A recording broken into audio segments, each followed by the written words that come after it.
Hey guys, Paul, the cheapo gringo, is coming at you trying to explain to you how to easily figure out how to use pesos in Mexico.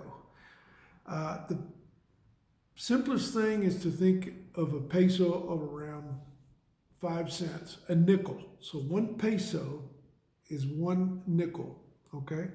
And these pesos, they got a 1 written on them, like this. So that's worth a nickel, pretty much. They also have a coin that's 2 pesos, and that would be, I guess, that would be compared to a dime. Doesn't focus in real well.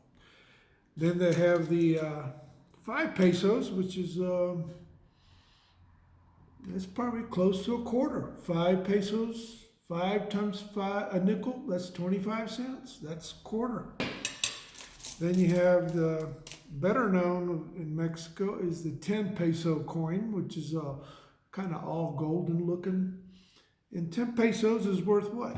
10 times 10 nickels is 50 cents. That's like a 50-cent piece. 10 pesos is like 50 cents. Then you have the money. There's a 20 peso bill, which is blue. So that's close to $1 because 20 times 5, that's, $1. 20 nickels is $1. Then you have the 50 peso note, and that is 50 times a nickel. That's about $2.50. Then you have the 100 peso bill. 100 times a nickel, 100 nickels is what? $5. So a 100 peso bill is like $5. And then finally you have the 200 peso, which is 200 nickels is what? It's $10. They also have a 500 note, 500 peso note, and that's close to $25. So the easiest way to run around Mexico to figure out how much the money's worth, a peso is a nickel. You work with big numbers. Another way of doing it is taking 200, since it's divide by 5, and take a decimal out. So 200 divided by 5 is 100, and then you take a decimal over, so that's 10. So that'd be $10. Okay, another thing that I want to talk to you about is how to open a bank account in Mexico with just a tourist visa or temporary visa. And that the best way I can check around. The easiest one I found is to go to a Bancopel, Bancopel, Bancopel. They're almost in all the big cities. All I had to show was my tourist visa, my passport, and a copy of a bill of my residence. In most places in Mexico, when you rent them, you get an electric bill, but it's never in your name. It's always in the landlord's name, but they accept that as long as it's not over 3 months old. So with just those 3 items, and obviously a deposit, my first deposit was I think it was 100 pesos, $5. And you can use this anywhere they accept Visa. It's been great. It took about 2 hours to open it. So that's one idea for a bank that you can use and open an account immediately, even as a tourist.